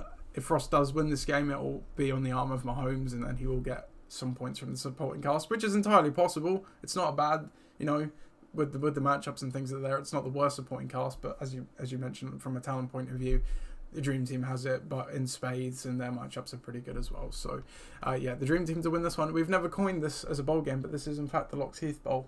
Okay. So they both went to Lox Heath there you go. Junior School. That's it. So how about that? Lox Heath Bowl. Lox Heath Bowl it is. On to our next game then. We go into the Portsmouth division now with the Detonators against Neapolitans.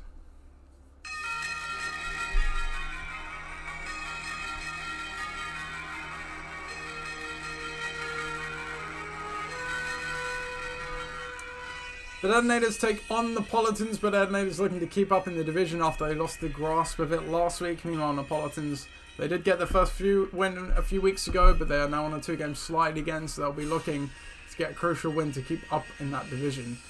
They are not projected to get it, mind, 96-88 in favour of the Detonators. Looking down the lineup, at the moment Matthew Stafford stays in over Dak Prescott, who's playing Minnesota, but Prescott does have that calf injury, so it will be one to monitor.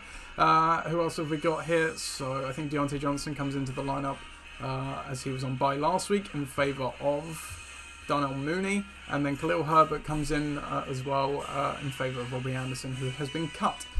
So the Detonators are going with a 30 personnel wishbone, 3 running backs and 2 receivers here.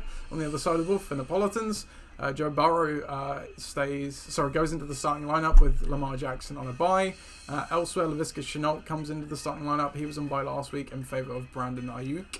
And Zach Moss comes into the lineup in favour of Noah Fant, I think. Yes. As he was on a bye last week as well. So Neapolitans rolling with the 30 personnel also. So 2 heavy running back sets this week for both teams. Injury news, Saquon Barkley probably very questionable, I would say, at this stage to come back. Wouldn't even go there. Yeah, probably needs another week. And Kadarius Toney, again, very questionable at this stage as well. George Kittle's still on IR, probably will miss this one as well. History of this matchup all time, have these teams played each other already this season? They have not, so this is the first game in the series for these two. Oh, it's a showdown between 2 informed QBs, isn't it? That's it. Both have cushy matchups, both away from home. But that's kind of where it all stops, because I think for Ollie's team, this is a really big week for them. This puts them in a direction that they can't get out of. If they lose this game, then I think that there's no way back for them, really. Same for Dave, really. He's going to sneak well into the abyss. Yeah, I mean, I was toying with, do we bring out the fork for anyone? I don't think we're quite there yet, just because Neapolitans is in the division where he's only 3 games back at the moment. Exactly. But like you say, if 3 becomes 4 with a loss here, which it will with the result of the Gridiron Gang back in the trend game, yes, then it's probably too high a hill to climb. I'm afraid so. Yes, I think so. And I think without the emphasis on a genuine receiver 1 or 2, which he doesn't have, then it is a particularly difficult hill to climb. So let's just go into it a little bit. I think that the way that Dave's going to be able to get to the victory here is through his running backs. I think Booker and Taylor gave him some real good propulsion last week. Bringing Moss into that, who is quite touchdown dependent, but we've seen it this year. And the Miami defense is not good. Absolutely that. That's it. And certainly not at the front. No, and playing at home and off a bye. So so there's a lot going for that. You think of Shenault and Smith, both playing pretty porous defenses, poor teams not in form right now. Should see even Jacksonville should see a reasonable amount of time on the field. But bringing in Shenault, it cannot be any worse than Ayuk. Let's be honest. Ayuk's done nothing for him really. And then down to the theme of the day so far is kickers and defenses. Greg Jones has been great all year. I think he's in the top 5 of all kickers in fantasy football. But play the Patriots against the Chargers. Do I like that? Not as much as I perhaps should. I certainly don't like it as much as the 49ers against Chicago and McPherson playing the Jets on the other side. We can, and the great thing about this is that we can really sort of even it up between the 2 teams because they're both playing the same system. So 3 running backs. Khalil Herbert we saw last week have plenty of opportunity, without the ability to actually throw the ball. Say Chase Edmonds is getting the right amount of yardage each week in a pretty good offense, very good offense, no less. That's it. I don't know how Arizona is just not. A lot of things you see, they're just not up there for some reason in a lot of these analysts. Even though they're undefeated. Exactly, quite right for the Super Bowl. I don't get that. That's it. Craziest thing for me as well is imagine if they still had Malcolm Butler. As soon as he went, I was like, that defense is going to suck. But they've been one of the better units all year long. They really have against in a tough division. Definitely. And then Aaron Jones, who you would expect to see even more volume this week, especially from the passing game, as a result of having very few options, if no real registered options at all. So yeah, I'm expecting a big day from him. The receivers, Ridley obviously came out of his shell last week, and Deontay Johnson is the clear number one in that offense. So I say the clear number one. We think Chase Claypool's still there, but it's quite concentrated between the two. But I like him more. I like him more as a as a big time receiver. So yeah, I think that for that sake, I think that Ollie. I'm going to roll with Ollie. The projections are probably right. Mm-hmm. So I like his backs more than I do Napolitan's, but I really like his receivers more, and I certainly like his kicker and defense more. The QBs are a much for muchness, I think. They're both obviously in great form, great matchups, great receivers all round. Mm-hmm. But I think it's just the supporting cast, especially down towards the bottom of Ollie's team, is the thing that's going to get it over the line. Sure. Yeah, I mean, from a defense point of view, it wouldn't surprise me to see Napolitans make a move and bring a new defense in there at all. Also wouldn't surprise me if one or both of these teams maybe shift one of their quarterbacks and then have another player starting for them in this game. Wouldn't surprise me at all if that happened on both sides of the ball. But talking about how it is at the moment, I don't know why, but I just have a feeling Napolitans might get the win here. As you mentioned, both teams need to win, but Napolitans definitely more so than the Detonators. I just look at the Detonators and I think, okay, Stafford's locked in and loaded, but like you say, Burrow's on the other side of the ball, probably going to offset whatever he does. Then Aaron Jones, if you're Arizona, if I'm Vance Joseph, I think he's the D coordinator at the moment, going into that game against the Packers, missing their two top wideouts, I'm saying I'm going to take that run game and then I'm just going to rely on my linebacker, safeties and cornerbacks to just take away whoever's running routes and stifle the Packers. Would that not be your game plan? Absolutely, that's it. But I think that the Packers can employ something that's a little bit different to that because they have got AJ Dillon there as well. Sure. And they can set Aaron Jones up as that sort of scat back, should we say? Sure. Without having to just kind of block the box every single time. Sure. And then you look at the other options for both teams, like Devontae Booker, not a great talent, going against the KC offense that sold out to stop Derrick Henry last week, and he still got 84 yards. Yep. If you sell up to stop a guy and he still gets nearly 100 yards on you, you're not a good defense, which we know about the Kansas defense. Taylor we know is good, and then the other options there, not necessarily amazing, but they've got amazing matchups. You look at Ollie's team, Chase Edmonds, he's a guy, it's kind of tough to predict. He doesn't get the touchdowns. James Conner obviously does, so he needs to get the yards. Will he get the yards? We'll see.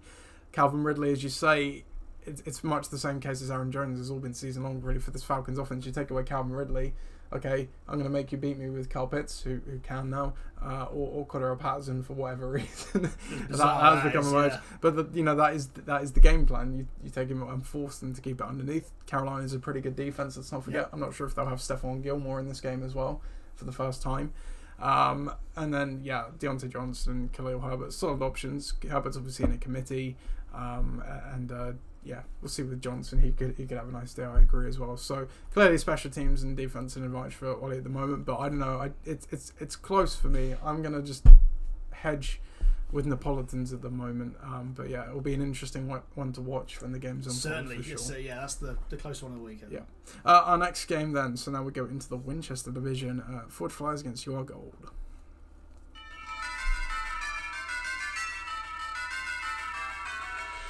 League leading and Winchester division leading Forge Flyers take on UR Gold, who are at 2-5, coming off a 2-game losing streak. They need to win to keep their hopes alive. But Forge Flyers, on a 6-game win streak, just looking to seal that division up nice and early, and they're projected to get closer to that goal with a 95 to 89 point victory here. Looking down the lineups So for Forge Flyers, Marquez Callaway, comes into the lineup in favour of Hollywood Brown, who's on a bye, as the only change, I believe. So Forge Flyers are rolling with the Wishbone as well. And the Cowboys comes in as well against Minnesota there. On the other side of the ball, for your Gold, they look pretty unchanged. Mike Williams comes into the lineup, off of a bye, as does CD Lamb and Adam Thielen, so they're getting a lot of players back. And Dalvin Cook, so many players back. Thank you for helping me. 4 players back from a bye, so hopefully it will be a drastically different week, sending Christian Kirk, Mike Gesicki, TJ Hawkinson and Hunter Renfrow to the bench. Baker Mayfield is obviously questionable at the moment. He's starting at quarterback for them with that torn labrum in his non-throwing shoulder. But they are rolling with the 20 personnel, 2 running backs, 3 receivers. Injury-wise, Hilton could return. Carson's still on IR, as is Edwards-Helaire. In the history of this matchup all-time, Forge Flyers are 2-3 all-time against UR Gold. Yes, a team that I've never had a very comfortable time playing.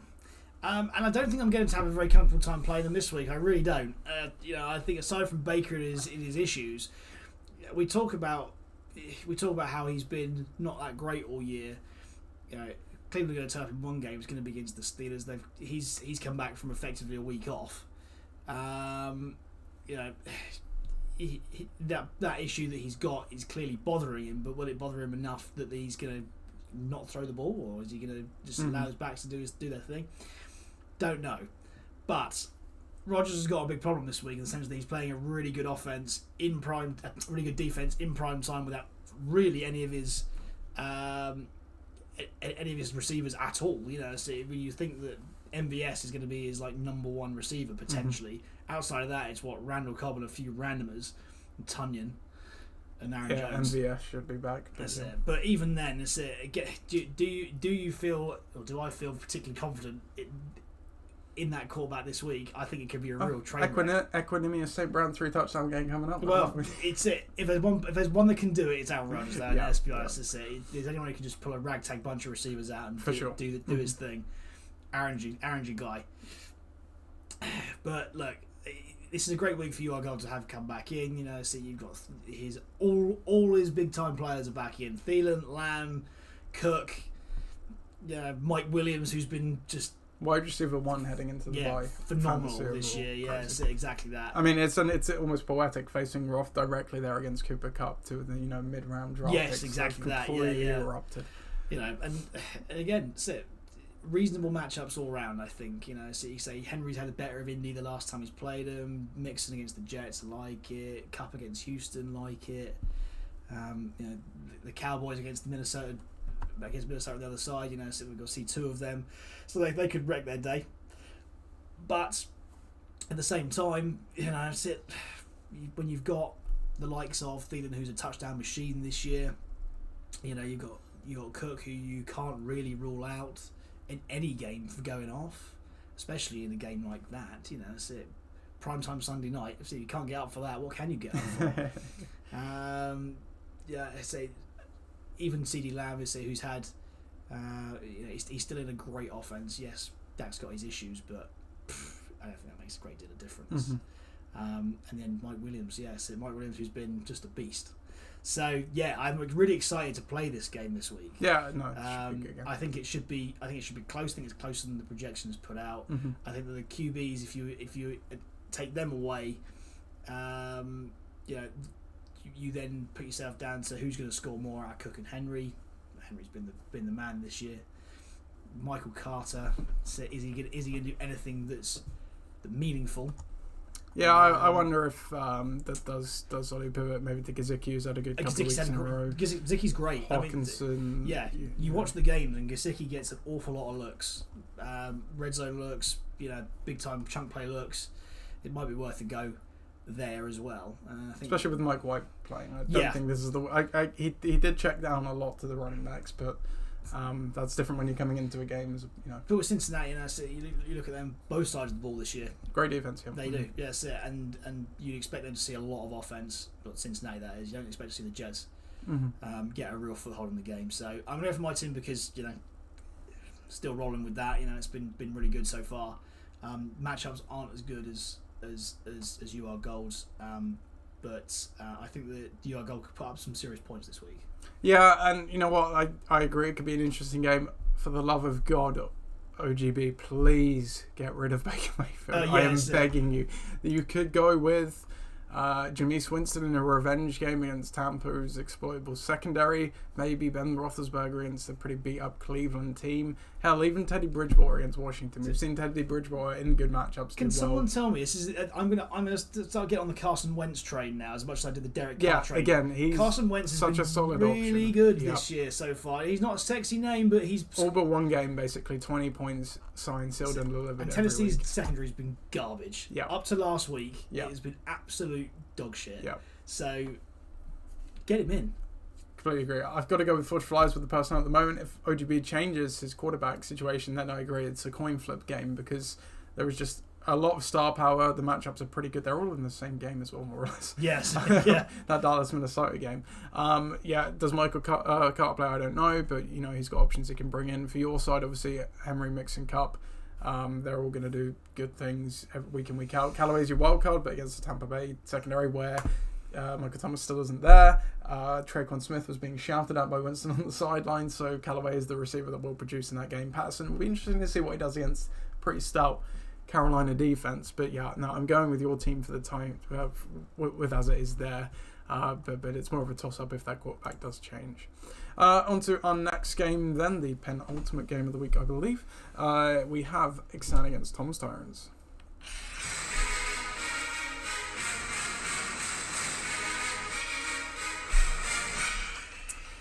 Ixan and Tom's Tyrants are pitting out to keep up in the Winchester divisions themselves, both coming in off of losses. Tom coming off of 3 at a 2-5 record with Ben at 3-4. Ben projected to get the win in this one though, 92-82. Looking down the lineups, so we'll start with Ixan. Josh Allen comes back in off of his bye week, and if Chubb comes into the lineup, he should be back from his calf injury. Marvin Jones comes in off a bye. T. Higgins returns to the lineup as well, all in favour of Mark Andrews on bye. Josh Jacobs on bye as well. Ixan is going with the 30 personnel this week, 3 running backs and 2 wide receivers there. Nothing else injury-wise on that side. For Tom's Tyrants side of the ball, I don't believe they are changed yet, as they still do have Henry Ruggs on a bye. You would figure maybe Kidlan Allen comes in, Najee Harris would probably come in as well. I'd imagine Alex Collins possibly gets sent to the bench, or someone possibly gets sent to the bench there, who knows. So the projection will go up a bit. Injury-wise, they do have a clean bill of health though. This matchup all-time, Ixan are 9-8 against Tom's Tyrants. So it's a pretty hotly contested series. Definitely. I think you're quite right here. I mean, Josh Allen coming back in against Miami is a big bonus. I talked earlier on about Ben Salter's quarterback situation. Now, historically, that has been, certainly for the last couple of years, a real problem for him. This year, in between Josh Allen and obviously the bye week last week, that position is locked in for him. Yep. So he needn't worry about that. But he looks on the other side, and Kyler Murray's there, and Kyler Murray has been pretty electric this year himself. Playing at home against Green Bay, Thursday night football, it could be a big time performance there. So I think that again, taking the quarterbacks away, because they should kind of cancel each other out with similar kind of points. It's lovely to see that finally you have a guy like Nick Chubb back in, fighting fit again. Connor's been a bit of a touchdown machine himself. That's it. Marvin Jones, he seems to love Marvin Jones, bringing him back in again. That's it. Yeah, you've got a Brandon Cooks there.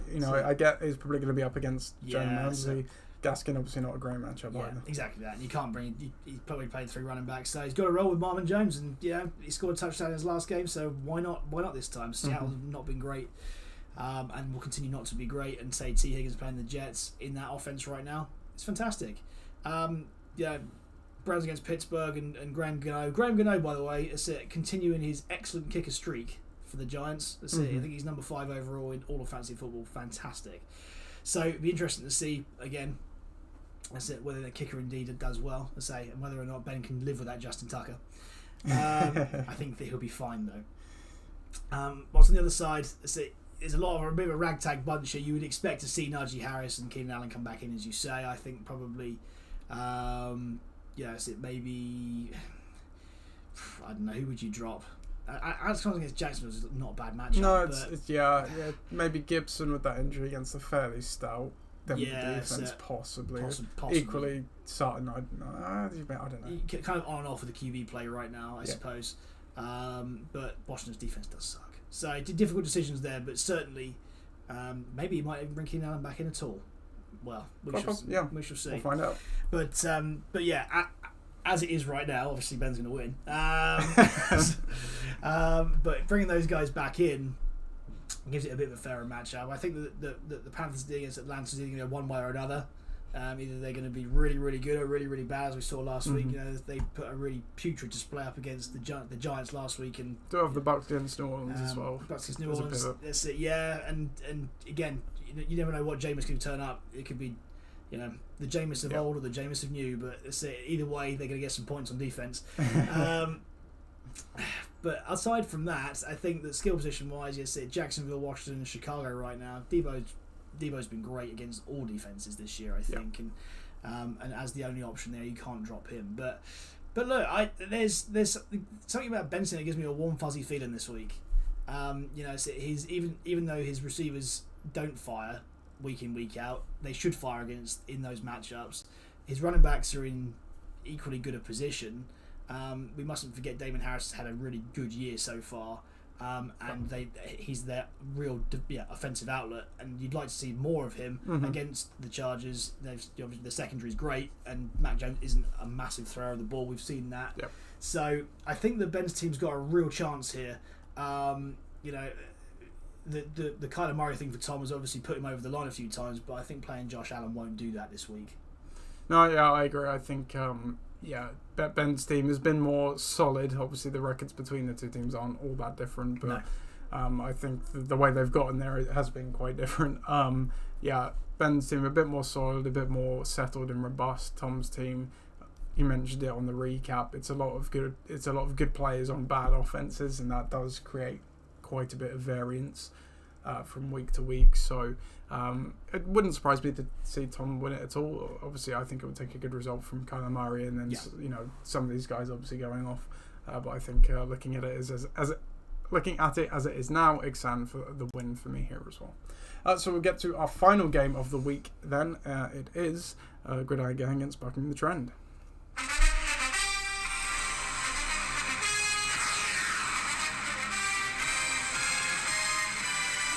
Gridiron Gang take on Bucking the Trend in the battle for the Portsmouth division. The winner of this game will seize the division with one win ahead.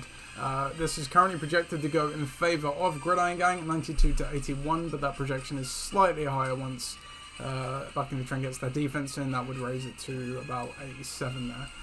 So looking down the lineup, so for Gridiron Gang, Kirk Cousins comes into the lineup for Derek Carr, who's on a bye. Ezekiel Elliott comes into the lineup as well, coming off of a bye as well, dropping Robert Woods to the bench. Antonio Brown also in at the moment, dropping Tyler Lockett to the bench.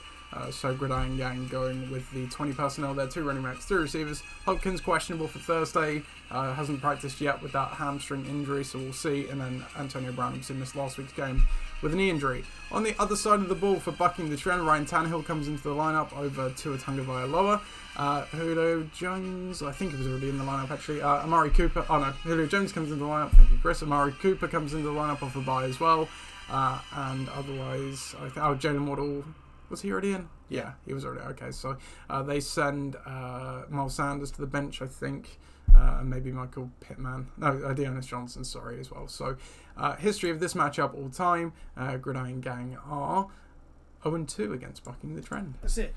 Mike, get Michael Pittman in your team. David Moyle's not going to do anything this week. You've dropped your quarterback. You don't believe that Tua's going to be able to produce. Get him in.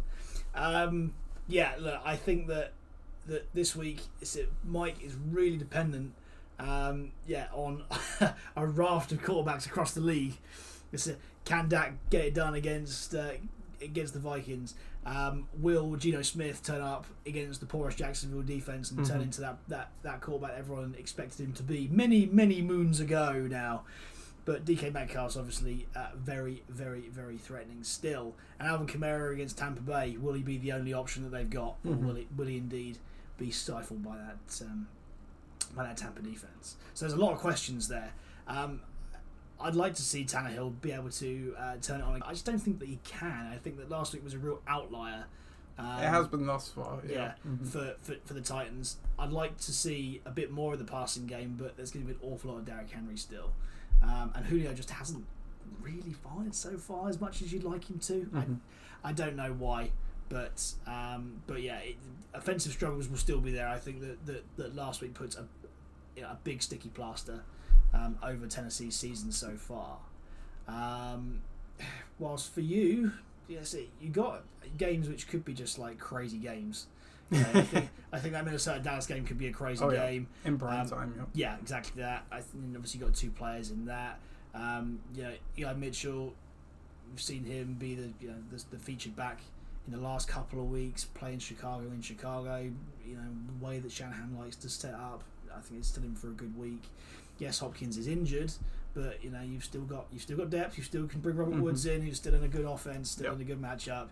So I wouldn't feel too bad about that. I think both of them could. If Hopkins is fit and plays, then you play him. But if not, it's not the end of the world for you. And then the A Brown combination at the bottom there. That's it, AJ and Antonio. That's it. Well, playing AJ against Tannehill on the other side, so it kind of nullifies that threat. Unless he throws to Julio, of course, but that hasn't really happened so far this year. And Antonio, when he plays, he goes for big numbers, big numbers, and say again, in that kind of game, in New Orleans, kind of a grudge match. That's it. I think that's the kind of game that if he's fit, he'll thrive in. Yeah. Certainly, as I mentioned as well, with Evans probably being erased by Lattimore, exactly, the ball's going to go to other players. You're going to see some. It being thrown around a lot to other people. Both Matt Gay and the Bengals in decent matchup as well. I'm gonna do it. I'm gonna go through the whole thing. Kicking defense. It's gonna be better than Zerline and the Washington football team. Just gonna put it out there now because that Bengals D was fantastic last week, and they will absolutely squash Mike White this week. So I think that there is a surefire lock in for double-digit points. So there's a lot of questions to be asked about Mike's team.